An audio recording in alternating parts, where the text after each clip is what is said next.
Bueno, bienvenidos al estudio del Evangelio para el primer domingo de Navidad o después de Navidad en el leccionario trienal, el ciclo A, que estamos iniciando este año, y el mismo texto va a ser predicado en el segundo domingo después de Navidad o el segundo domingo para el periodo de Navidad en el leccionario anual. Cada leccionario está tomando el mismo evangelio, pero en domingos diferentes. Así que este domingo próximo en realidad le toca al trienal la predicación de este texto y al histórico recién el domingo siguiente, dentro de casi 10 días. Vamos a comenzar con un momento de oración. En el nombre del Padre, del Hijo y del Espíritu Santo. Amén. Oh Dios, nuestro Creador y Redentor, tú nos has creado en forma maravillosa y en la encarnación de tu Hijo restauraste nuestra naturaleza humana. Permite que siempre vivamos en Él, que se hizo como nosotros. Por Jesucristo, tu Hijo, nuestro Señor, que vive y reina contigo y con el Espíritu Santo, siempre un solo Dios, por los siglos de los siglos. Amén. Muy bien, el texto que corresponde entonces para estos domingos, uno para cada leccionario, es Mateo capítulo 2, versículos 13 al 23. Es todo el ciclo de movimiento a Egipto, mandado por el ángel del Señor a José en sueños, para rescatarlo del ataque o del golpe de Herodes. Vamos a ir a la traducción del texto inicialmente entonces, Mateo 2, 13 al 23. Anajoresanton de autón, tenemos aquí una frase, un genitivo absoluto con el que se indica el momento en el que sucede la acción principal, el verbo que no está dentro de esa primera frase. Esto está en participio genitivo, y el sujeto del verbo anajoreo, que está incluido aquí en el eh, participio aoristo en genitivo. El sujeto es el autón, aquí ellos en genitivo también. Se traduce esto como pero cuando partieron. Anajoreo viene de Joros, es una región, y anajoreo es cambiar de región o irse a otra región o partir. Eh, Se refiere con el pronombre personal aquí el autón a los sabios de Oriente que habían estado en el episodio anterior hasta el versículo 12 en tratativas con Herodes por la visita o para identificar el lugar donde habría de nacer el rey de los judíos. En sueños habían sido advertidos para que no volvieran a Herodes, así que aquí el versículo 13 de pronto nos introduce en la última parte del texto previo de la visita del sabio de Oriente, cuando ellos parten de este lugar. Anteriormente Mateo nos indicó que partieron no hacia Herodes y sin que Herodes se entere, ¿no es cierto? Así que cuando ellos partieron, idu ángelos kiriu painetai kat onar to Yosef legon, aquí un ángel del Señor se le aparece. Noten el tiempo presente de Faino, presente narrativo. Está bien traducirlo en presente, o uno podría traducirlo eventualmente en pasado, como probablemente las traducciones al español lo hagan, ¿no? Pero noten que está en presente, no pasado. Así que un ángel del Señor se le aparece. Cat Onar es por sueño a José diciendo. Y aquí, bueno, lo organicé en tres frases, como va a estar organizado la otra instrucción del ángel también. El primer, la primera instrucción es egerceis parálabe, al levantarte o levantándote, toma paralambano, imperativo auristo de paralambano, levantándote, toma topaidion, caiten metera utú, al niño y a su madre. Kai, a segunda instrucción, kai feuge. Feugo es huir, aquí tenemos imperativo presente, y huye, eis aegypton, hacia Egipto, kai istie kei geosan eipo soy. Y isti, esto es imperativo de eimi, y quédate o está allí hasta el tiempo en el que yo te diga. Tercera parte de la revelación aquí por el ángel es, como va a ser también en la otra revelación, tenemos una frase controlada por la preposición gar que explica el porqué de la instrucción esta. Aquí es la de huir a Egipto y quedar ahí hasta que se lo indique el ángel, pues Melei Herodes Chetein Tompaidio tu apolesa y autónomo, porque Herodes va a, melo es estar por, o está a punto de, más que va a en un futuro indefinido, melo tiene el sentido de inmediatez. Herodes está a punto de setein, de buscar al niño, eh, aquí tenemos un genitivo infinitivo que indica el propósito para destruirlo al bebé. Está en neutro porque se corresponde con topaidion, en neutro. El verbo apólimi es destrucción y normalmente en otros contextos del Nuevo Testamento se lo utiliza para la destrucción infernal. Es casi, no aniquilación, pero no le pasa lejos realmente la connotación del verbo apólimi, es la destrucción del objeto de ataque, ¿no? Así que el ángel del Señor instruyendo a José, el padre adoptivo del niño, para tomarlo y tomar a su madre huyendo a Egipto por este motivo. Aquí revela el motivo por el cual tienen que partir hacia Egipto.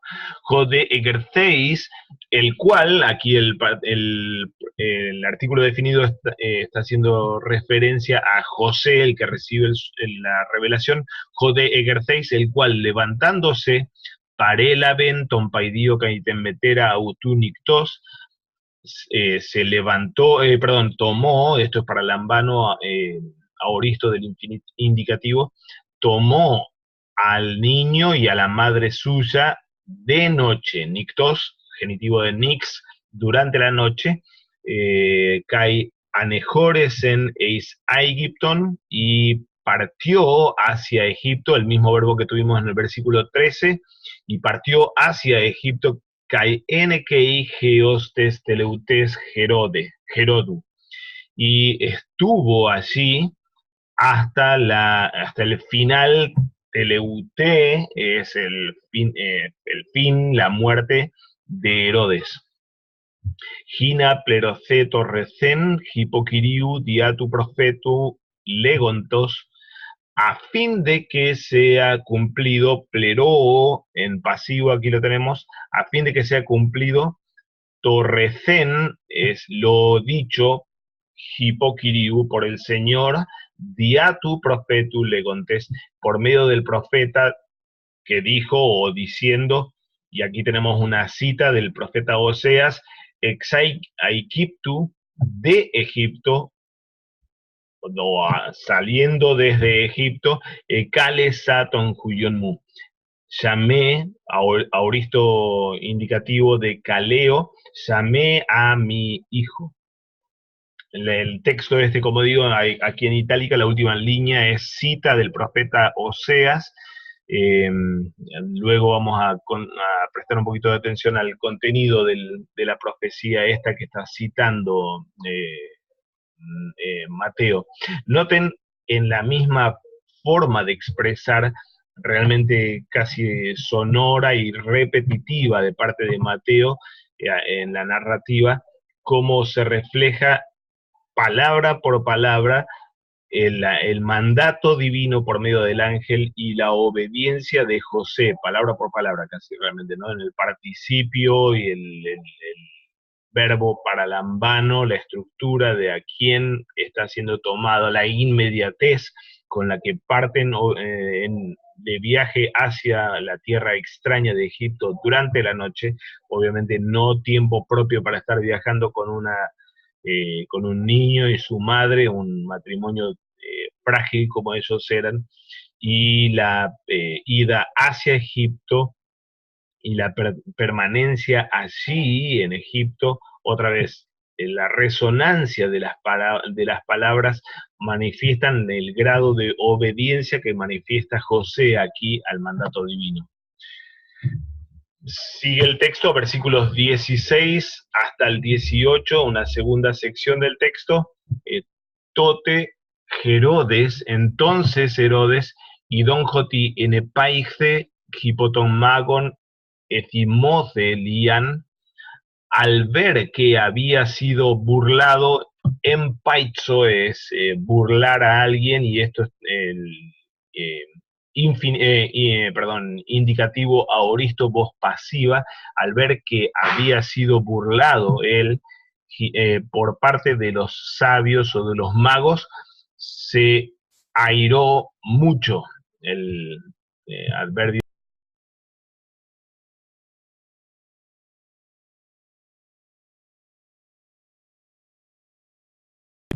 El adverbio lian significa mucho.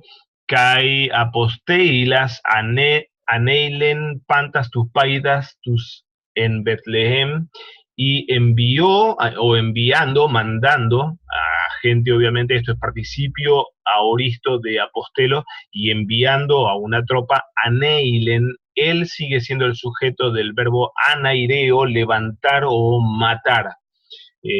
Noten que no es que los soldados lo matan, sino que es Herodes mismo quien mata, enviando a sus tropas, mata a pantas tus paidías, tus en Betlehem, a todos los niños que estaban en Belén, Cayempácitois Joríois Autés, y en toda la región, en todas las regiones de ella, de Belén, es decir, los alrededores de Belén, apodietus dietes, esto es un adjetivo que significa de 2 años, así que mató desde los niños de 2 años, cae catotero, y para abajo. Es decir, de 2 años para abajo, todos los niños en Belén y en los alrededores fueron asesinados por Herodes. Cataton chronon hon ecribosen paraton magon. De acuerdo con el tiempo, el cálculo del tiempo que había definido o establecido con precisión, acribó o es definir con precisión o en forma precisa, así que de acuerdo con el tiempo que había definido con precisión de parte de los magos. La precisión obviamente no parece estar muy en consonancia con el rango de edad que está mandando a matar Herodes, pero posiblemente los comentaristas, la mayoría, entonces entiende que eh, el, cuando los magos informan a Herodes con respecto al tiempo de la aparición de la estrella, cosa que sucede en la perícopa previa, eh, los sabios allí posiblemente habrán indicado este mismo tiempo, 2 años de la aparición de la estrella. Eh, También los comentaristas notan que a Jesús no se lo llama aquí brefos, lo que es el término propio para o un feto o un niño recién nacido, sino paidion, que es un niño pequeño de quizá esta misma edad, 2 años. Así que posiblemente esto no sucede en realidad en los días mismos del nacimiento, obviamente está dentro de la narrativa de la infancia bien temprana del Señor, pero posiblemente se trate de haya transcurrido cierto tiempo desde el nacimiento hasta aquí, ¿no es cierto? Así que, de acuerdo con lo que él pudo establecer, Herodes, de los magos en cuanto al tiempo, manda a matar entonces en el lugar y en el tiempo que logró investigar, y manda a matar a todos estos niños. La cantidad de niños obviamente no la tenemos narrada o definida aquí en el texto, los comentaristas van de una punta a la otra. En la antigüedad, especialmente entre los padres de la iglesia, se sugerían grandes multitudes de niños. Juan Crisóstomo, obispo de la iglesia de Constantinopla, sugiere 14.000 niños, ligado en parte con el número 12 por 12 por 100 sería, número simbólico de Israel entero, ligado con los 144.000 luego de Apocalipsis, pero no 144.000 aquí, sino 14.000. Los intérpretes modernos tratan de disminuir esto, diciendo, bueno, no, Belén era una aldea muy pequeña, no habrán tenido muchos habitantes, y por estadística, niños de 2 para abajo habrán sido quizá una veintena solamente. Pero bueno, no, al fin y al cabo no importa la cantidad, lo que sí importa es la gravedad del acto de Herodes y la liberación del niño, del Mesías, que en forma milagrosa el Señor manda a hacer por medio de la revelación. Versículo 17, nuevamente tenemos el adverbio de tiempo, tote, entonces, epleroce torrescendia Jeremiu tu profetus legontes, entonces fue cumplido lo que fue dicho o lo que se dijo por medio de Jeremías el profeta, diciendo, y aquí tenemos una segunda cita de los profetas, ahora Jeremías, versículo 18, Foné en Ramá ecuste, se ha oído una voz en Ramá, Clausmos kai odirmóspolis, mucho llanto y lamento. Aquí el llanto del Clausmos, son dos términos emparentados en el significado. Clausmos y odirmos es parte de los términos que se utilizan para lamentos y lloro. El primero es el llanto, y normalmente llanto al estilo de un niño, y odirmos está relacionado con la verbalización o con la expresión verbal del lamento. Así que llanto y mucho llanto y lamento. Rachel Clayusa Tategnautes. Raquel, o es Raquel, que está llorando a sus niños. Kayuk Ethelen para Clecenai Jotiu Keisin. Y no quiso ser, esto es teleo, no quiso ser, o no deseó ser, aquí tenemos el infinitivo aoristo pasivo de paracaleo, no quiso ser consolada porque no estaban los niños, por la matanza de los niños. Versículo 19 a 21, casi la última sección del texto, o empieza la última sección del texto aquí. Teleuté santos de tu Gerodu, o nuevamente tenemos un genitivo absoluto, participio aoristo de teleutao, llegar al fin o morir.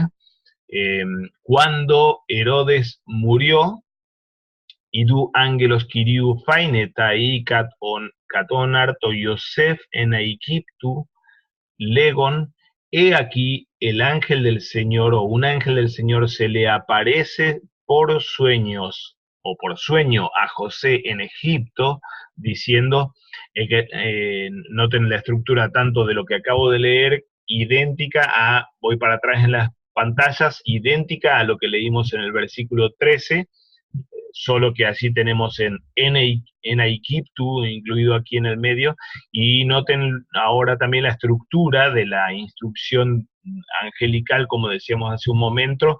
En versículo 19 nuevamente tenemos casi el mismo contenido, solo que a la inversa. Ahora no ir a Egipto huyendo, sino volver a Israel.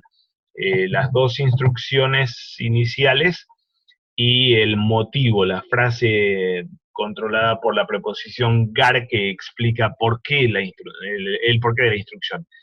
La instrucción entonces del ángel, egerceis paralabe topaidion kaiten metera autu, levantándote, toma al niño y a su madre, caiporeu, y emprende camino. Esto es imperativo, presente de poreu omai, y emprende camino eis gen Israel, hacia la tierra de Israel o hacia adentro de la tierra de Israel, Tetneka Singar Hoi Chetuntes Tempsigentu Paidiu. Pues han muerto, esto es Tnesco, el verbo Tnesco, emparentado con apotnesco, que es tal vez más común en el Nuevo Testamento, significa lo mismo, morir, pues han muerto Hoitzetuntes, los que buscan, o los que estaban buscando, Tempsigentu Paidiu, la vida del niño. Psige, alma, aquí me parece que correspondería traducirlo como vida antes que el alma, aunque tendría el mismo significado de alguna forma. Así que otra vez la sonoridad o la identidad de términos que está utilizando Mateo aquí muestra la prolijidad con la que él narra la historia, realmente marca propia de un autor de Medio Oriente acostumbrado a narrar en forma memorable realmente como lo está haciendo aquí, con las mismas frases casi idénticas las frases, solo que en este caso, bueno, a la inversa, ¿no es cierto? La aparición del ángel en sueños, la instrucción del ángel ahora de tomar al niño y a su madre, pero siendo ahora a la inversa hacia Israel, y la causa, que es que murieron aquellos que estaban buscando la vida del niño. Versículo 21, nuevamente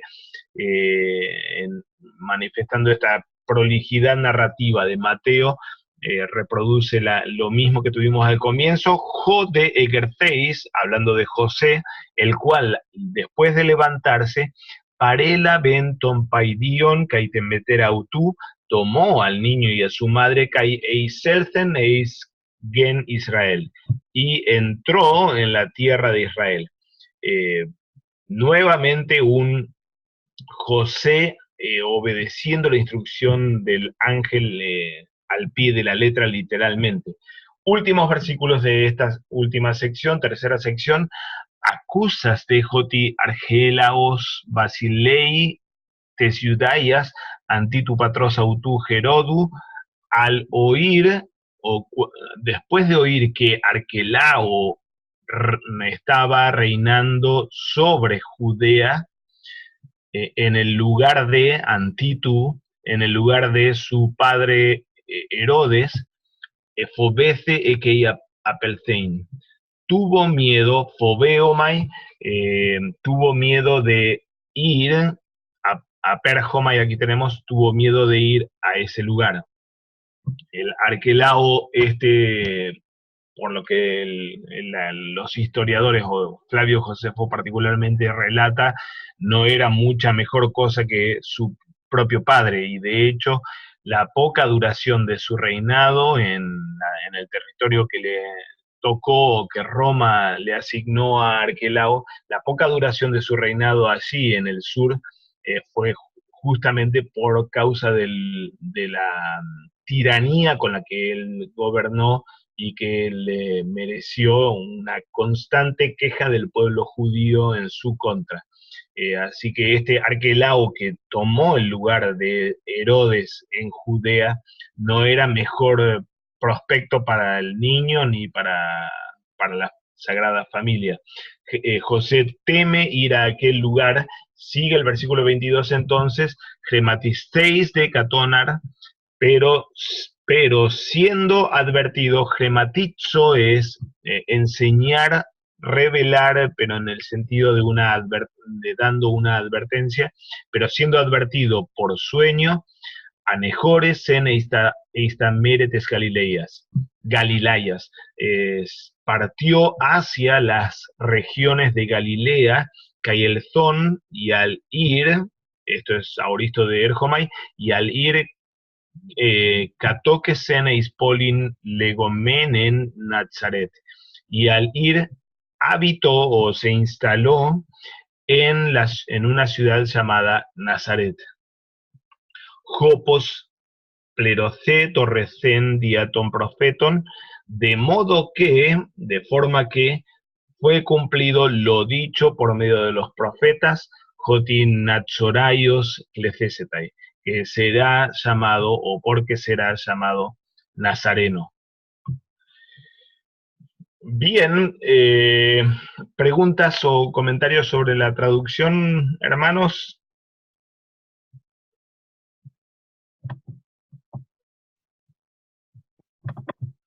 No, no, pastor.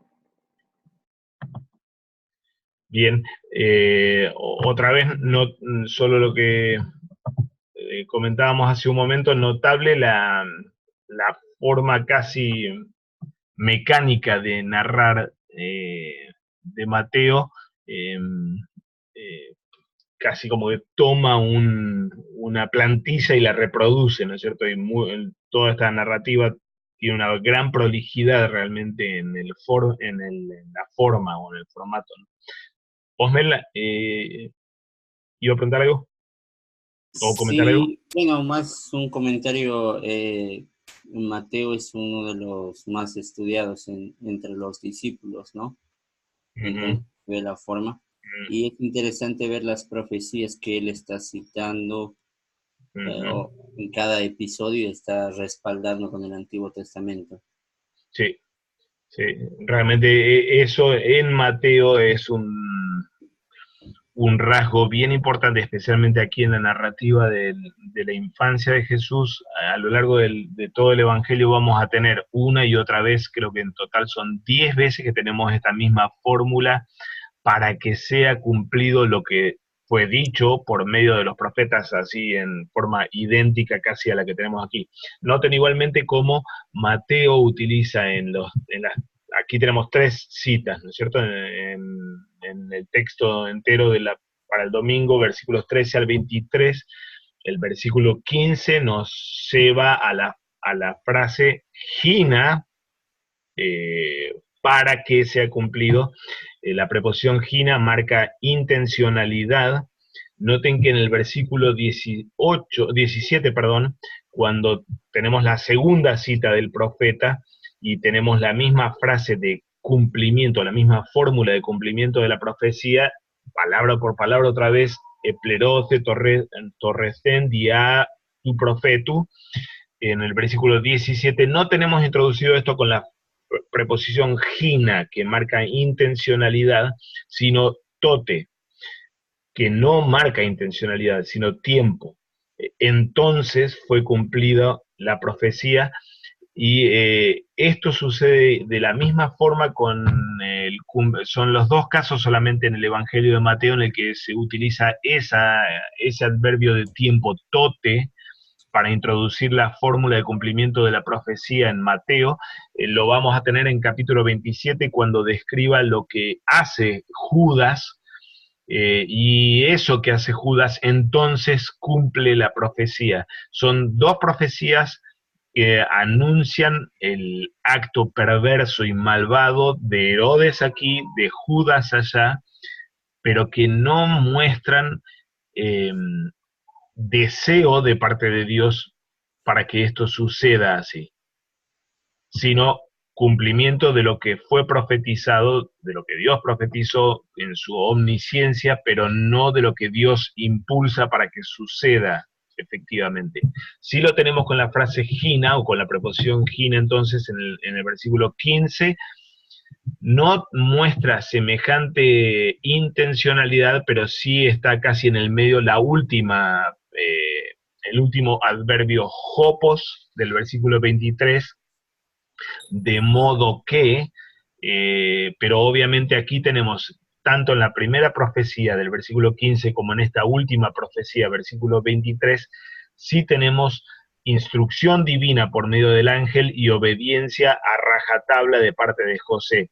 En la del medio, la que se refiere aquí a la acción de Herodes malvada o perversa, obviamente no hay instrucción divina para que Herodes haga esto, sino el que da la orden aquí, de hecho, es el mismo, es Herodes, que manda a matar, y así o entonces es cumplida la profecía, ¿no es cierto? Notable entonces cómo es introducido cada una de las profecías de una forma diferente. En la estructura entonces del texto tenemos 3 ciclos repetitivos en los que se narran los sucesos y se muestra cómo entonces la profecía del Antiguo Testamento es cumplida en los sucesos. Versículos 13 al 15 nos narran una primera serie, nos narran una primera serie de sucesos y llegan para que se cumpla la profecía de Oseas. Versículos 16 al 18 tenemos la intervención de Herodes en el medio, entonces se cumple la profecía de Jeremías, y los versículos 19 al 23 narran estos otros sucesos de la muerte de Herodes y del temor de José, de modo que se cumple la profecía. No es explicitada qué profecía es, aunque Mateo hace esta referencia a Nazaret y el nombre de Nazareno que recibe el niño. Quería considerar entonces lo que sucede, o el contenido de lo que tenemos aquí en cada uno de estos ciclos. El primer ciclo entonces nos presenta a estos sucesos iniciales, la partida de los sabios, la instrucción del ángel con respecto a los movimientos de José y su familia, la obediencia de José, y esto da cumplimiento entonces a la profecía de Oseas de que Israel como hijo de Dios es llamado de Egipto, por eso Jesús es colocado en ese lugar. Segundo ciclo nos narra entonces estos otros sucesos. Herodes se ve burlado e instruye la matanza de los niños, y entonces se cumple la profecía de Jeremías, del llanto de Raquel por sus hijos y ella sin consuelo. Y tercer ciclo tenemos sucesos, pero noten que tenemos casi duplicada la estructura de los sucesos.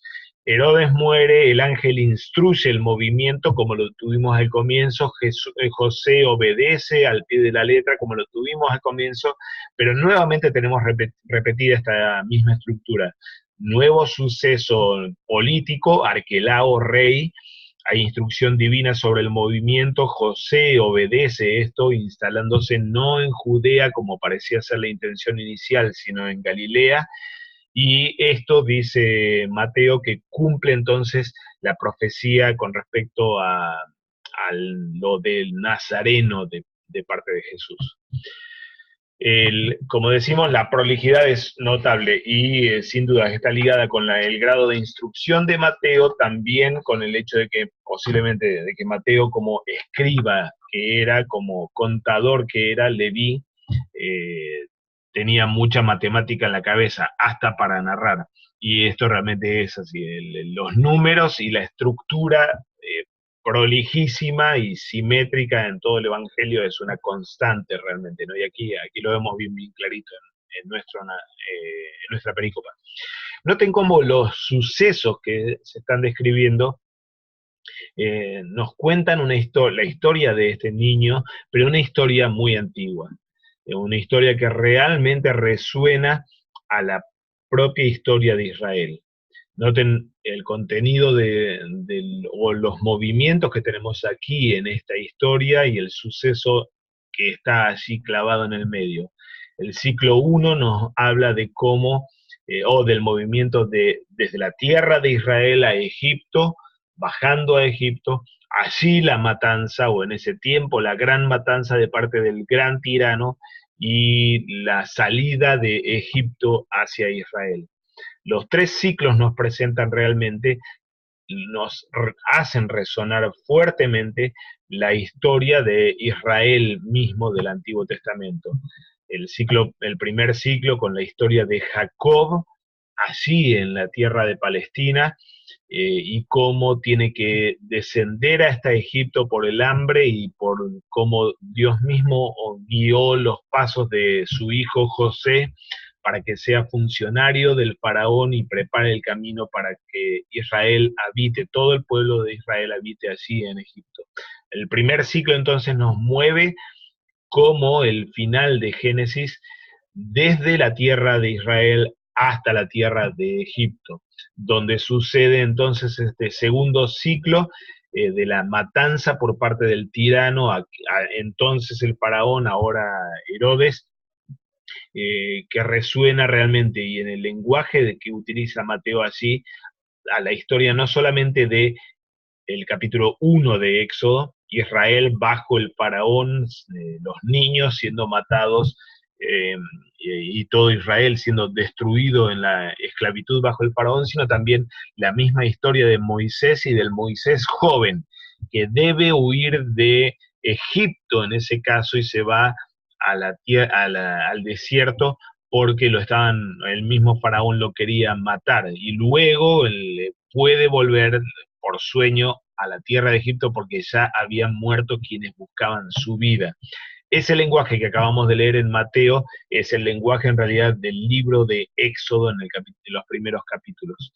Y el tercer ciclo entonces nos lleva nuevamente de la tierra de esclavitud de Egipto a Canaán, a Israel, a la tierra de Israel, otra vez resonando a la historia del Éxodo y de la conquista de la tierra prometida, así como lo tenemos relatado así en Éxodo y en Números. Todo esto realmente no solo es casualidad, obviamente Dios mismo planeó que esto sucediera, pero Mateo lo está capitalizando realmente a toda esta movida, y formulando en la terminología que él utiliza para ponerlo a ese niño, a él en persona, como Israel mismo. Él es Israel, que tiene que ir de esta tierra a la tierra de Egipto para allí ser llamado, desde allí ser llamado como hijo. Él es Israel bajo la tiranía o atacado por la tiranía, y liberado en forma milagrosa de la matanza, y él es Israel que vuelve a la tierra para heredarla o para tomar posesión de ella. Las profecías que tenemos aquí y que respaldan, o que mejor dicho, hacen la conexión entre los sucesos en torno al niño y el Antiguo Testamento, no hacen otra cosa que confirmar esto y realmente respaldar esto. Vamos a prestar un poquito de atención a cada una de estas tres profecías, o a la profecía con la que termina cada uno de estos tres ciclos: la de Oseas, la de Jeremías y la de los profetas indefinidos, a los que alude Mateo al final de nuestro texto. La primera profecía, la de Oseas, citada en forma literal, cuando Israel era, o casi, sí, es parte de esto, la segunda parte de este versículo, dice allí Oseas: cuando Israel era muchacho, yo los amé, y de Egipto llamé a mi hijo. El texto de Oseas, o este es casi el final de una larga profecía en Oseas que viene desde el capítulo 9. Capítulo 9, 10 y 11 forman una unidad allí en Oseas, y es una profecía de denuncia contra la rebeldía de Israel. En nuestro texto allí en Oseas 11:1 se le asigna el nombre privilegiado de hijo, mi hijo. Dios le da ese nombre y recuerda que ese es su nombre y su relación con Israel, pero no tanto por exaltarlo ni adularlo, sino para enrostrarle y llamar la atención a Israel, la rebeldía con la que actuó pese a haber sido adoptado como hijo. Esta es una profecía contra Israel, que pese a haber sido adoptado como hijo de Dios en Egipto, actúa en forma rebelde constantemente. La designación del pueblo como hijo es una pieza clave en la narrativa del Éxodo. El texto que tenemos ahí en pantalla es quizá el caso más característico y primero en aquella narrativa de Éxodo en los primeros capítulos, pero se extiende hasta el capítulo 15 inclusive esta designación. Se instruye a Moisés entonces diciendo: y dirás a Faraón, Jehová ha dicho así, Israel es mi hijo, mi primogénito. Ya te he dicho que dejes ir a mi hijo para que me sirva, mas no has querido dejarlo ir. he aquí yo voy a matar a tu hijo, tu primogénito.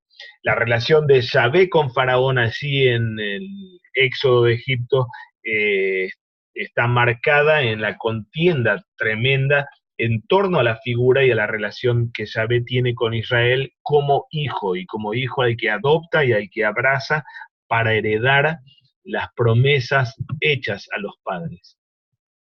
En el texto también resuena una gran profecía, muy relevante especialmente para la narrativa de Mateo 2, del profeta Balaam, en el libro de Números, capítulo 24. ¿Recuerdan cuando Israel llega hasta Moab o hasta Edom? El rey de Edom llama a este profeta Balaam, a un visionario, para que maldiga al campamento de Israel, y este Balaam, era aquel, el del burro, que termina hablándole, se niega a ir porque teme las consecuencias de maldecir a Israel, pero termina yendo y bendice a Israel. Y lo bendice con una profecía sumamente grave para Herodes especialmente. Y Herodes reconoce en la estrella de Jacob que sale en la narrativa previa, cómo esta profecía contra Edom, él siendo edomita, Herodes, esta profecía contra Edom toma cumplimiento precisamente en el niño que nace. Entonces tomó su palabra y dijo Balaam, hijo de Beor, cuán hermosas son tus tiendas, oh Jacob, tus habitaciones, oh Israel. Como arroyos están extendidas, como huertos junto al río, como aloes plantados por Jehová, como cedros junto a las aguas. Dios los sacó de Egipto, tiene fuerzas como un búfalo. Devorará a las naciones enemigas, desmenuzará sus huesos y las traspasará con sus saetas. Saldrá estrella de Jacob y se levantará cetro de Israel y herirá las sienes de Moab y destruirá a todos los hijos de Set.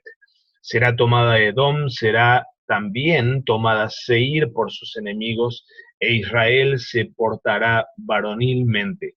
De Jacob saldrá el dominador y destruirá lo que quedare de la ciudad. La profecía es cumplida en la misma conquista de Edom y de Moab, pero particularmente termina cumpliéndose en el caso de este niño cuya estrella salió y que toma ahora el cetro, que obviamente Herodes está desesperado por no perder y no ceder a nadie. La segunda profecía, la de Jeremías, corona el bloque referente a la matanza que Herodes manda a hacer. La matanza, dice Mateo, le da cumplimiento a esta profecía de Jeremías. Así ha dicho Jehová: voz fue oída en Ramá, llanto y lloro amargo. Raquel que lamenta por sus hijos y no quiso ser consolada acerca de sus hijos porque perecieron.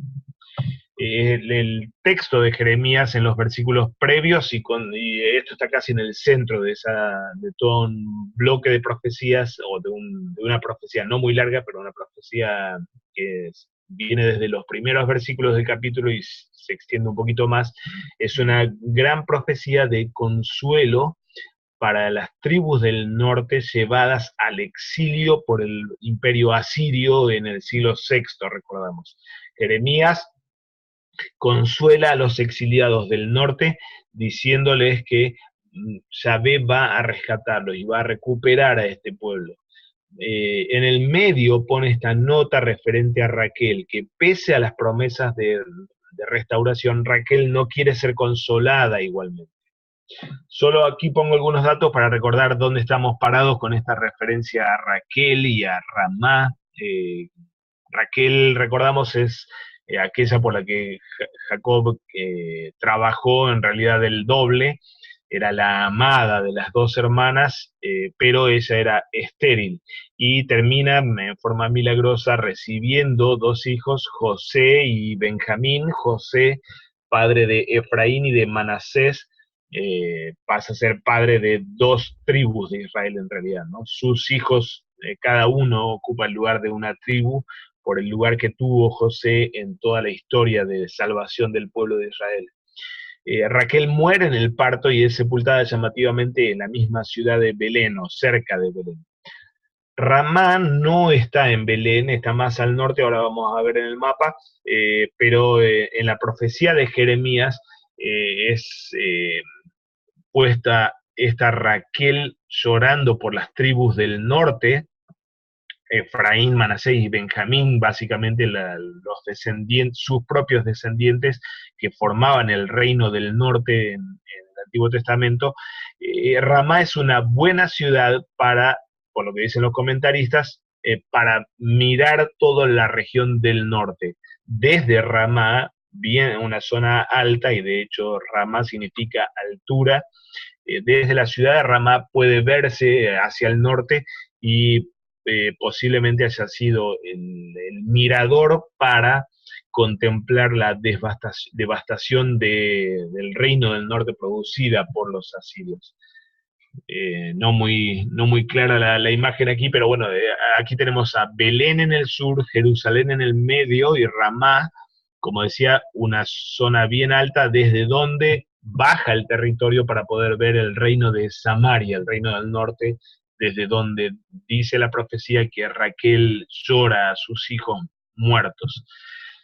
Aquí entonces, en esta segunda profecía, se está identificando a los niños que mueren junto con Jesús por causa de la persecución del tirano y con los que el niño perseguido se hace uno realmente.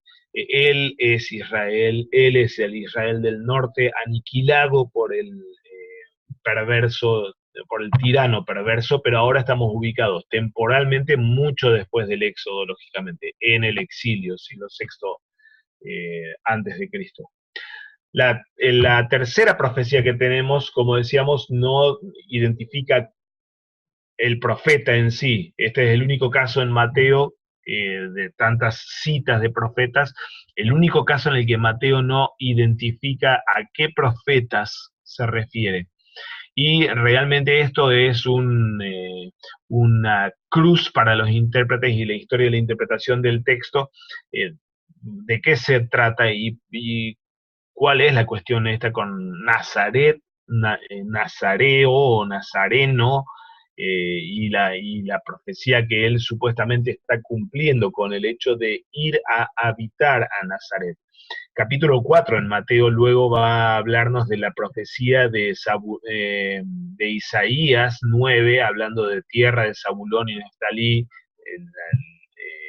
referente a la gentilidad o a lo pagano de Nazaret, a donde Jesús se había ubicado y se había criado. De todos modos, en la historia de la interpretación básicamente hay tres opciones que consideran los comentaristas. Jeffrey Gibbs, en su comentario publicado por CPH, describe estas tres interpretaciones que se han dado. Las dos primeras, en las que supuestamente Mateo estaría jugando con el término Nazaret y los términos hebreos Nazir, en el primer caso, que es el término para nazareo, como lo fue Sansón, por ejemplo, de modo que esa primera opción toma a esa última profecía como en realidad referente al tipo que representa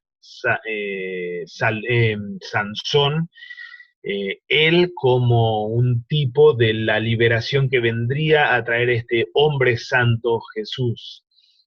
Así que Jesús llegaría a ser Nazir, el gran Nazir, el gran Nazareo, hombre santo para liberar al pueblo de Israel de manos de los gentiles o de los paganos. La segunda forma de interpretar nuestro texto también toma la parte de la idea de que Mateo está haciendo un juego de palabras aquí ahora con el término netzer, que en hebreo significa retoño o vara. y el texto quizá más característico es el que hemos leído días atrás de Isaías 11. Saldrá una vara del tronco de Isaí y un vástago retoñará de sus raíces. El Mesías como retoño es un tema obviamente tradicional y más que fuerte en la expectativa mesiánica. De modo que esta segunda alternativa tiene mucha fuerza en cuanto a la historia, a la conexión con el Antiguo Testamento y con los profetas particularmente. Y la tercera alternativa, propuesta más en el tiempo moderno, es la que prefiere Gibbs, el comentarista que estamos citando aquí, es que Mateo en realidad no está haciendo ningún juego de palabras con términos hebreos. Aquí lo que le importa no es la sonoridad de Nazaret y Nazareno, sino el hecho que Nazaret era para los judíos nada. Era una aldea de mala muerte, de donde no podía salir nada bueno, como lo dice, ¿quién era? Ahora no recuerdo, Felipe, me parece, en el Evangelio de Juan, aquí el texto citado en capítulo 1, y que le vale el desprecio a Jesús y a sus discípulos, especialmente en la narrativa de Juan, y también por lo que es acusado Jesús mismo o Pedro mismo en el patio del sumo sacerdote. El hecho que sea nazareno, no, en esta tercera alternativa, no es que lo hace cumplir por sonoridad profecías del Antiguo Testamento, ya sea como la de Sansón o la de la vara del tronco de Isaí, sino que el hecho de que sea nazareno lo descalifica como Mesías. Y esto es justamente lo que Mateo, de acuerdo a Gibbs y esta tercera alternativa, que es la preferida hoy día por los intérpretes, esto hace que Jesús cumpla la profecía no del término Nazaret ni Nazareno, pero sí cumple la profecía del desprecio del Mesías o de lo irreconocible del Mesías por venir de Nazaret. Él es alguien despreciable y despreciado, entre otras cosas, por ser de Nazaret precisamente. Lo que expone entonces, lo trae a colación toda la cuestión más de la humillación de Cristo y de la humildad con la que este Cristo vino a ser Israel y a redimir a Israel. Como digo, esta tercera alternativa es moderna, no tenemos en la tradición de la interpretación del texto, no lo tenemos en los padres de la iglesia, pero la opción de los padres o de los exégetas modernos es lo insatisfactorio que suena esas dos primeras alternativas en el juego de palabras. Igualmente en la exégesis rabínica el juego de palabras es una trayectoria o una estrategia interpretativa común realmente, ¿no? Así que como maestro de la ley que muestra ser realmente y que actúa este Mateo, no sería nada raro que sean alguna de las dos alternativas primeras las que está cumpliendo aquí. La segunda alternativa, la vara del tronco de Isaí, tiene esta casi ambigüedad entre la honra, porque es de la estirpe davídica, pero al mismo tiempo la humillación por ser no tronco, sino un retoño pequeño que vuelve a salir y que vuelve a los orígenes. Entonces, segunda y tercera opción no están del todo lejos, hablan de la humillación de Cristo como Mesías, pero van por lados diferentes, ¿no es cierto? Sea como sea, resumiendo toda esta cuestión del cumplimiento de las profecías, solo tres comentarios. Uno de Ulrich Lutz en su comentario en la serie Hermeneia, dice: Mateo intenta demostrar que es la iglesia y no la sinagoga a quien le pertenece el Antiguo Testamento. Por eso toma el Antiguo una y otra vez para decir todo eso se cumplió en Jesús. Jeffrey Gibbs comentarista que recién habíamos mencionado, de nuestro sínodo de Missouri, dice: aprendemos de Mateo 2 que la identidad de Jesús como Hijo de Dios denota no solamente quién es Él, sino también qué ha venido a hacer y cómo lo hará. Estas tres preguntas las pone como realmente fundamentales para la interpretación de nuestro texto, y lo son. Yo creo que en eso Gibbs está muy en el punto de nuestro texto. El niño está diciendo Mateo en nuestro texto, ese niño es Israel, recapitulado en sí mismo como hijo de Dios. Ese niño vino para reescribir la historia de Israel fracasada, y va a reescribir esa historia recorriendo su historia. Por eso va de Israel a Egipto, pasa por bajo la tiranía y vuelve de Egipto a Israel. Lo va a hacer venciendo la tentación, como lo vamos a ver en el siguiente capítulo en Mateo, en la lectura del texto, y lo hace especialmente pagando las culpas de Israel y estableciendo nuevamente el reino de Dios en su muerte y resurrección. Entonces, el punto que hace Gibbs aquí es lo que Mateo particularmente está haciendo en nuestro texto al traer las citas, no solamente es decir Jesús cumple las profecías mesiánicas, sino particularmente aquí está diciendo Él es Israel. Y Él está reescribiendo la historia de Israel, volviendo marcha tras todo lo que Israel debía hacer y arruinó. Él lo va a escribir ahora como una historia de cumplimiento de las promesas y de satisfacción de la expectativa divina con respecto a Israel como hijo, porque Él nada menos es el hijo. Dos citas o una cita un poquito larga de David Scaer con respecto a la relación de Mateo y el Antiguo Testamento, un poquito entre paréntesis el comentario, pero me parece que es bien rico lo que él escribe. Hace poco escribió David Scaer este artículo en inglés, en realidad, Mateo como fundamento del canon del Nuevo Testamento, sugiriendo la tesis de que Mateo fue en realidad el primer texto del Nuevo Testamento escrito, y en realidad él escribió este evangelio como conclusión de fin de los tiempos de todo el Antiguo Testamento. Escribe Scaer: a solas, el Antiguo Testamento es un adviento perpetuo sin Navidad. El evangelista Mateo, primer autor del Nuevo Testamento, asumió la tarea de proveer al canon bíblico con Jesús, o poner a Jesús en el canon, rectificando la situación de constante espera al darle su conclusión. Su evangelio es la nueva Torá, en la que la antigua Torá queda totalmente absorbida y a la que la comunidad de creyentes mirará para encontrar a Jesús. De todos los evangelistas, Mateo tuvo la tarea más temible, pues quedó atrapado entre la espada y la pared. Por un lado, podría haber tomado a Jesús simplemente como uno igual al resto de los profetas, la postura de los ebionitas, la secta judía cristiana. O por el otro lado, podría haber desconectado a Jesús del Israel al que Dios escogió como su pueblo. La postura de otra herejía, la de Marción del siglo II. La postura de Bionita habría significado que Mateo estaba escribiendo un libro que realmente no difería de cualquier otro libro del Antiguo Testamento.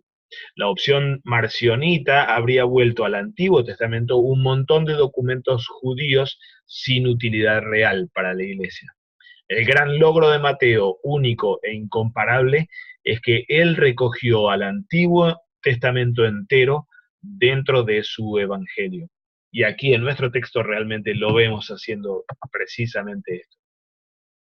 Uno podría decir, pues bien, que Jesús en nuestro texto sea Israel, obviamente era de interés para un israelita. Pero ¿qué hay de mí? ¿Qué hay de nosotros? No somos israelitas, no nos interesa la historia de Israel o de la nación de Israel, ni que sea escrita, reescrita la historia de Israel. Ciertamente una postura así no suena rara lo que estoy diciendo, lo que acabo de decir, pero ciertamente no es bíblica, ni es la postura que los apóstoles muestran. Pensemos sino como Pablo, por ejemplo, solo para traer un botón de muestra, en el texto que cito ahí en pantalla, que no vamos a leer ahora, pero queda así en pantalla, no habla de la salvación de los gentiles afuera de Israel, como sucediendo en paralelo a Israel o en independencia a Israel. No, las promesas de salvación para toda la humanidad están ligadas a la simiente de Abraham, Cristo, la nación de Israel. De modo que nosotros gentiles, venidos de España, de Bolivia o de México, de donde sea, pero de origen gentil, no tenemos una salvación fuera de Israel, sino en Israel, como ramas silvestres insertadas en el olivo original. Así que la categoría de salvífica de Israel como pueblo de Dios en el Nuevo Testamento sigue teniendo el mismo peso y la misma centralidad en términos salvíficos.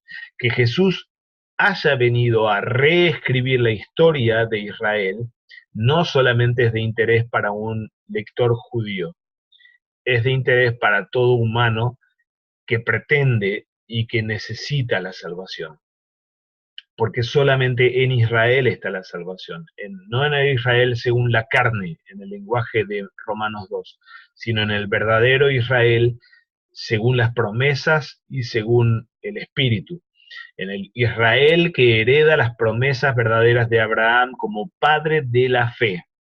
Antes de su circuncisión ya había sido padre de la fe para todos los que van detrás de las huellas de este Abraham, así como Pablo también lo expresa en Romanos capítulo 4. Para nosotros gentiles, que Jesús reescriba la historia de Israel significa que Él rehabilita la posibilidad de que haya simiente en la cual todas las naciones serían benditas. Si Israel no era la simiente de Abraham, si no había Israel en el mundo como comunidad de fe, si no había esto, no había iglesia en la que tener nuevo nacimiento y vida eterna por las promesas. Solamente así, cuando Cristo reinaugura el verdadero Israel en su propio cuerpecito de niño, es que la posibilidad de la iglesia vuelve a ser una realidad certera. Él es el fundamento de la iglesia. Él es el fundamento del Israel según el Espíritu. Él es la simiente en la cual todas las naciones se insertan como ramas de olivo silvestre para poder participar de la vida de salvación que Dios planeó para su propio pueblo y que el Israel, según la carne, echó a perder realmente. Bien, no sé si hay preguntas o comentarios, hermanos, sobre esto que estábamos viendo recién, profecías y algo de las citas o esta cuestión de el lugar de Israel y qué importancia tiene que Jesús reescriba la historia de Israel.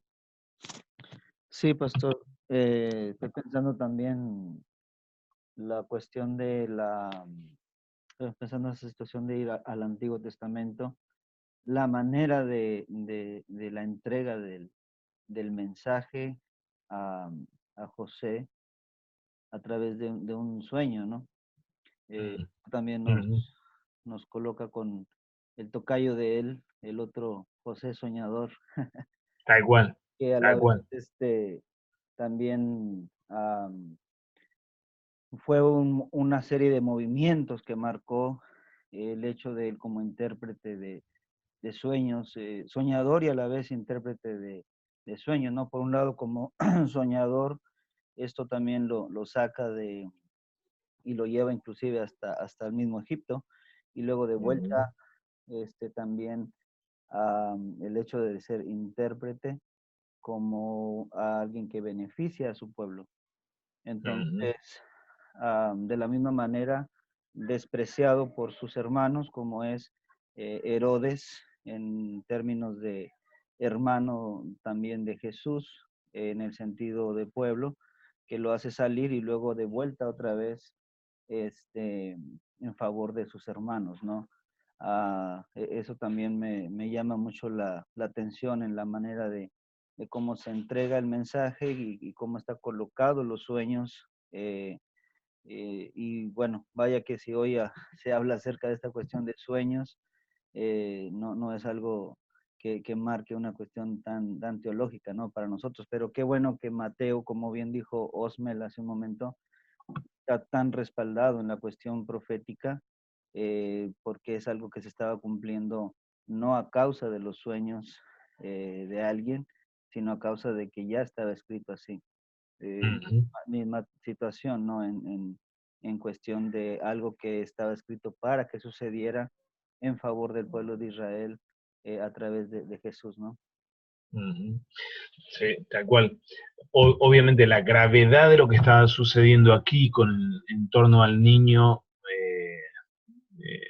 Dios y pese a toda la carga tradicional y de profecías del Antiguo Testamento, la novedad al mismo tiempo de lo que estaba sucediendo aquí demandaba revelación especial de parte de Dios por medio del ángel, ¿no?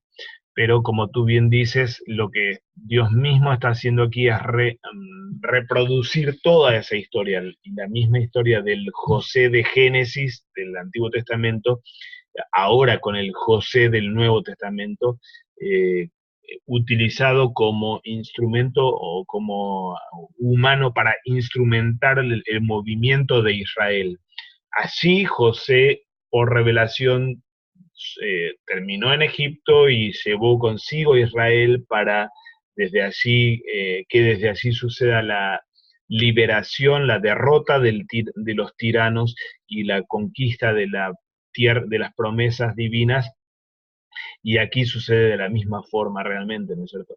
Entonces, no, aunque uno podría decir, bueno, Dios podría haber evitado todo esto al niño Jesús y a la Sagrada Familia, pero de todos modos, no por deporte ni por jugar con resonancias literarias, Dios manda todo esto y mueve los hilos de esta forma, sino que, como decíamos recién, lo que está haciendo Dios en Cristo es reproducir esa historia para ahora darle el giro que que el Israel de la carne no logró dar y nunca iba a poder dar en última instancia.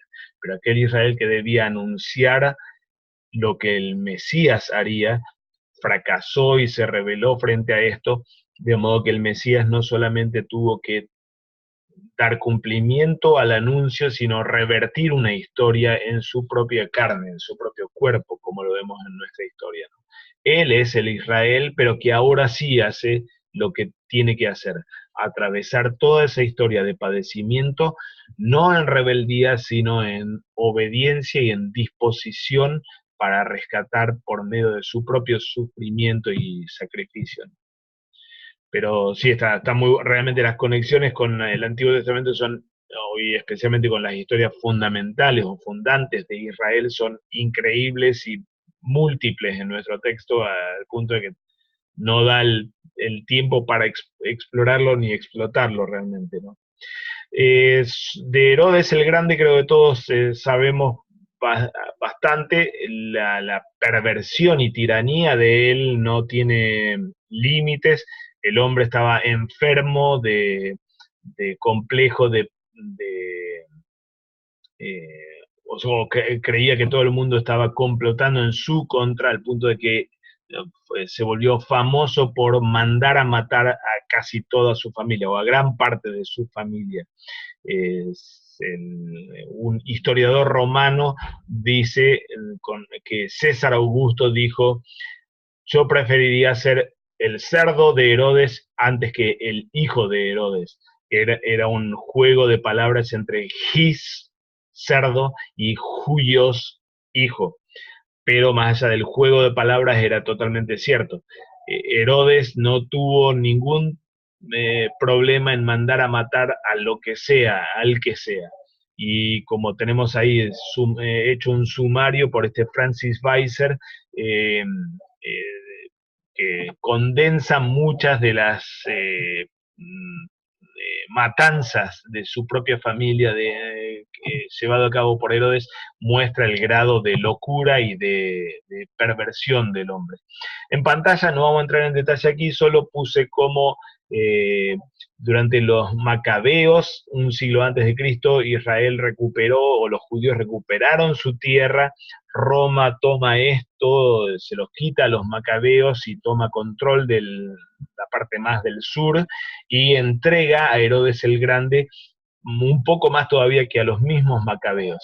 Herodes el Grande, al morir, año 4 antes de Cristo, no hereda esto en un único hijo, sino que Arquelao queda como heredero del sur, que es justamente el que es mencionado al final de nuestro texto, y el que es temido por José, y Herodes Antipas, uno de los hermanos de Arquelao, y Felipe, el otro de los hermanos de Arquelao, heredan las otras partes de los otros territorios de su padre. José y el niño Jesús se ubican en Nazaret, que es el territorio de Galilea, bajo Herodes Antipas. Como decíamos, Arquelao, el que tenía mayor territorio y un rango de mayor jerarquía como etnarca y no tetrarca, era un rango de rey mayor, más alto que el de sus hermanos, fue igualmente tirano como su padre, de modo que pocos años después termina Roma quitándole su territorio y empiezan a gobernar los prefectos romanos mismos allí en Cesarea Marítima y Jerusalén, gobiernan su territorio.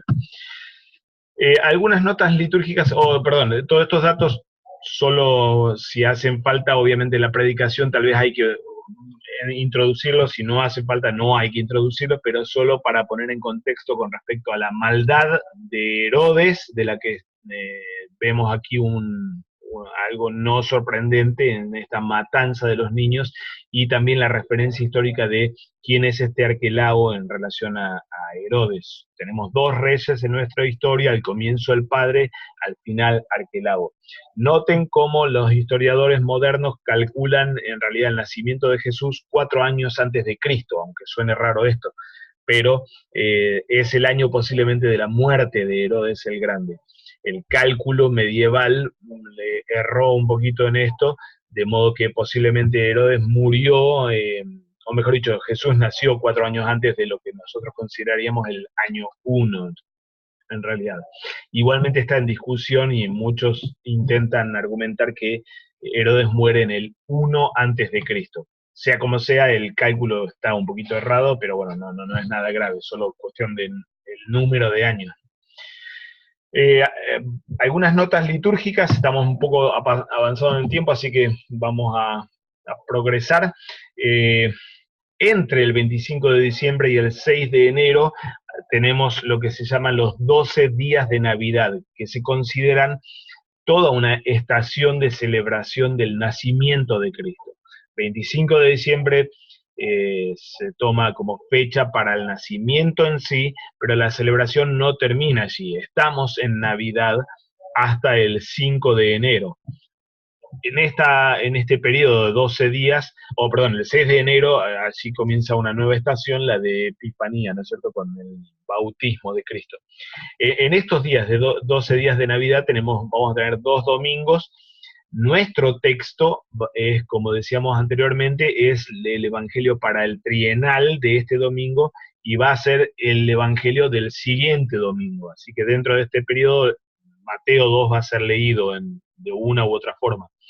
Pero este periodo de 12 años ha sido tradicionalmente un tiempo de celebración del nacimiento de Cristo y de recuerdo también de figuras muy cercanas a Cristo y que se las consideró como si fuera, así se lo llamaba, el séquito o el grupo de, ahora perdí la palabra, el término, pero es algo así como los asesores de un rey, o los que están en los cortesanos del rey. Todas estas figuras, Esteban, San Juan y su hermano Santiago, Pedro, Pablo y los inocentes mártires que murieron a lo largo de toda la historia del cristianismo, son como si fueran los cortesanos del Rey Jesús que nace aquí.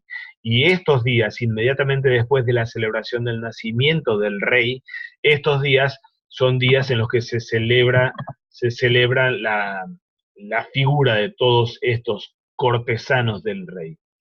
Los Santos Inocentes, la celebración del 28 de diciembre, está inspirada o toma, mejor dicho, a nuestro evangelio como el evangelio propio para esta celebración en la que se recuerda y se celebra el don del martirio para estos y el ejemplo que ellos dieron.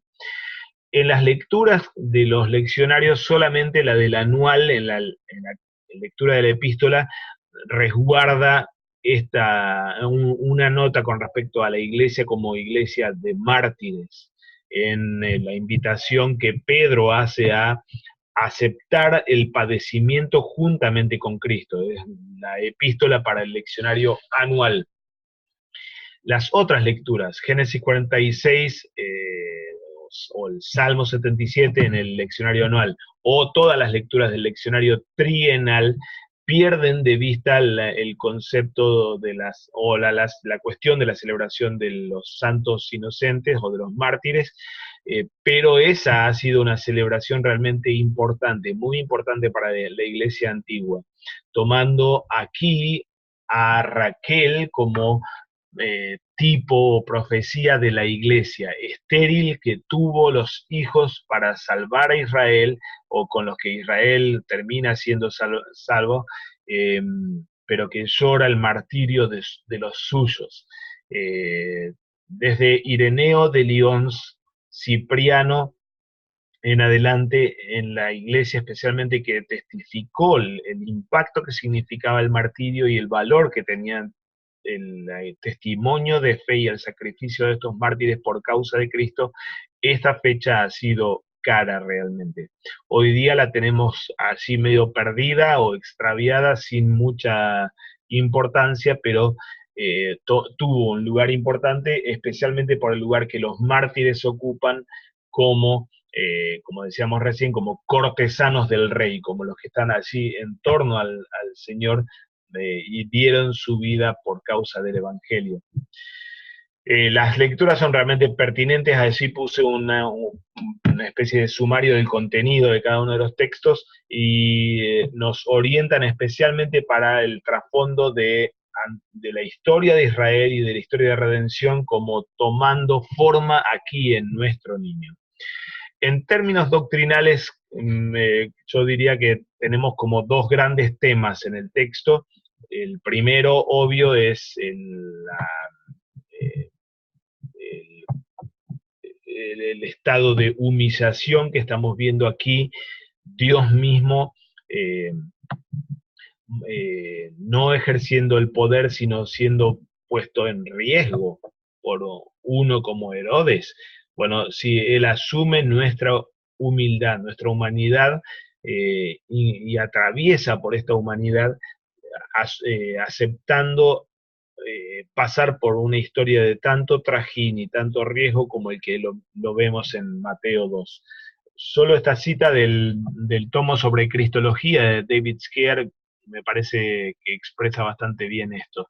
La tensión que existe entre la omnipotencia de Cristo según su naturaleza divina y su debilidad según su naturaleza humana queda demostrada en forma insuperable en su nacimiento. Por un lado, Él gobierna cielo y tierra desde el regazo de su madre, pero por otro lado es completamente dependiente de ella para su vida y sustento. Todos los reyes ejecutan su voluntad, pero en su nacimiento Él está supeditado a César Augusto y su vida es puesta en peligro por el asesino rey Herodes. Aquí hay una cita más que revierte la paradoja que tenemos aquí. Esta comentarista del texto, Dorothy Weber, indica cómo bien por detrás, en realidad la narrativa muestra la incompetencia e impotencia real, efectiva de Herodes, y la potencia real de ese niño que parece tan frágil, pero paradójicamente es nada menos que el que anunció desde antaño que esto tenía que suceder y el que le da cumplimiento a todo el plan de redención. Y otro aspecto doctrinal que me parece que es bien propio para nuestro texto es aquello que confesamos como luteranos eh, y que lo confesamos particularmente en el artículo 3 de la Fórmula de Concordia, de que nuestra justicia, la justicia que vale delante de Dios y que se nos imputa por medio de la fe, es la justicia del Cristo entero. No solamente Él en su naturaleza divina, perfecto, sino también en su naturaleza humana. Él haciendo la vida de Israel, casi como introduciéndose como si fuera un hilo puro y purificante dentro del tubo Israel y su historia, para purificarlo desde adentro a ese mismo Israel. Él siendo puro limpia toda la historia de Israel. Y en nuestra historia, en nuestro evangelio, Él se introduce en el disfraz de Israel, en el rol de Israel, en el personaje de Israel. Él, el verdadero Hijo Santo de Dios, asume el rol de Israel, Hijo de Dios, adoptado en el exilio, en el éxodo, perdón, para purificar su historia, reescribiéndola de la forma en la que Él lo hace. Y ese cumplimiento de toda justicia en la persona de Cristo, en su carne, es nuestra justicia también. De modo que su obediencia perfecta de todo lo que Israel debía hacer es aquello que se nos cuenta a nosotros por justicia. Cito allí algunos párrafos, 4 párrafos de la epítome que condensan toda esta confesión de fe. Y puse allí algunas sugerencias con respecto a tal vez una lógica para predicar esto de Jesús, no solamente como Mesías, sino como verdadero Israel, nuevo Israel, padeciendo nuestra historia para llevarla a cumplimiento perfecto en la obediencia hasta la cruz y así rescatarnos de los tiranos y dándonos esta historia a nosotros en el bautismo, para que sea nuestra propia historia. Lo vemos así a ese niño Jesús, siendo el verdadero Israel e iniciando la historia verdadera para Israel, historia que ahora pasó a ser nuestra desde nuestro bautismo, de modo que ahora la iglesia también camina con él, y camina incluso en la propia debilidad y en el martirio también. Y cierro solo con una cita de Lutero que me parece que vale la pena, con esta idea de él entrando en nuestra historia para santificar nuestra vida entera. Así es con nuestro nacimiento y con todo lo que vivimos aquí. También ha quedado todo purificado por medio de Él, puesto que aunque estuvimos bajo condena desde el nacimiento a lo largo de toda nuestra vida, Él es puro y nos da esa pureza, tal como lo confesamos en este artículo, el segundo del credo. Por esta razón, Él nació y atravesó nuestra vida entera. Él vivió e hizo toda obra humana natural. Comió, bebió, caminó, estuvo despierto, durmió, caminó otra vez, ¿sí? Como cualquier otro humano. De esta forma, Él santifica todo lo que somos y hacemos, según nuestra vida natural como humanos, para que no nos dañe el comer, beber, caminar, estar despiertos o dormidos, despertarnos, trabajar, etc. Y aunque en estas cosas estamos medio impuros en nuestra carne y sangre, disfrutamos esto donde hemos sido expiados. Pues Él lo hizo todo puro en su cuerpo, para que por medio de Él, aquello que pertenece al viejo nacimiento de esta vida no nos pueda dañar, sino que se vuelva un tesoro puro, tal como lo es Él, puesto que yo fui revestido con su nacimiento y vida por medio de mi bautismo y mi fe, para que todo sea solamente pureza y que Dios no mire todo lo que hacemos en esta vida como cosas impuras en sí mismas, sino que todo sea santo, precioso y agradable por medio de su Hijo, que hace al mundo entero santo por medio de su propia vida. Lutero pronuncia esto en realidad en una serie de sermones predicados en la iglesia de Torgau, en la celebración eh, de la Pascua. No obstante, me parece yo un texto relevante por este concepto de que Él es el nuevo Israel y que viene a reescribir la historia entera de este Israel que falló, que debía prefigurarlo, pero se volvió rebelde, así como lo somos nosotros, pero en este niño vemos toda esta historia siendo reescrita en nuestro favor, de modo que todo lo que él hizo, vivió por su santidad, ahora se vuelve nuestra propia historia y santifica nuestro nacimiento, debilidad, persecuciones y martirio mismo, porque él atravesó primero todo esto, como decíamos, como un hilo purificador que entra en un tubo para limpiarlo, así purificó nuestras propias historias también. Hermanos, estamos bastante avanzados en tiempo, pero si hay comentarios o preguntas.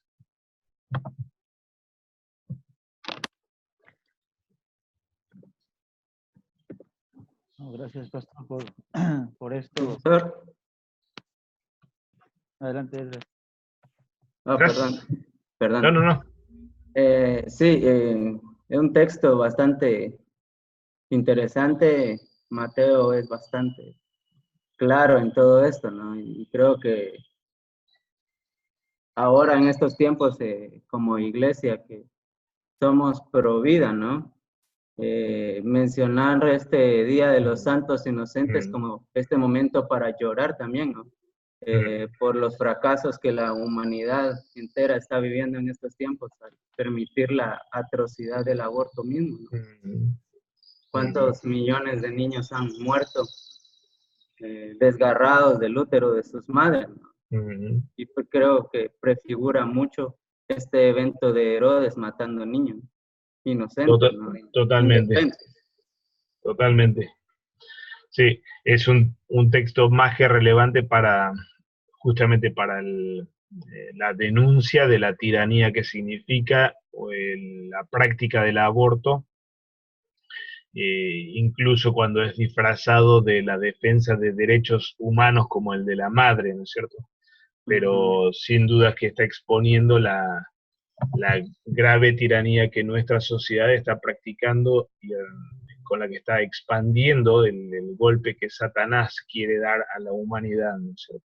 Aquellos niños por los que lloró Raquel se amplifican en la muerte de tantos niños en el útero de sus madres, participando del padecimiento que Cristo ya en su mismo nacimiento también estuvo atravesando y vendría a atravesar finalmente en la cruz, ¿no es cierto?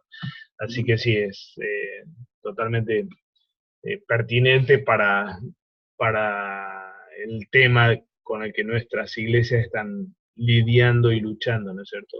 El texto de Mateo. Tal cual. Gracias, Esdras. Hermanos, estamos bastante avanzados, así que vamos a ir terminando. Los invito a hacerlo con un momento de oración. En el nombre del Padre, del Hijo y del Espíritu Santo. Amén. Todopoderoso Dios, tú has derramado en nuestro corazón la verdadera luz de tu palabra hecha carne. Haz que esa luz brille cada día más en nuestra vida. Por Jesucristo, tu Hijo, nuestro Señor, que vive y reina contigo y con el Espíritu Santo, siempre un solo Dios, por los siglos de los siglos. Amén. Muy bien, gracias por su tiempo y paciencia también, y que el Señor bendiga la predicación de ustedes.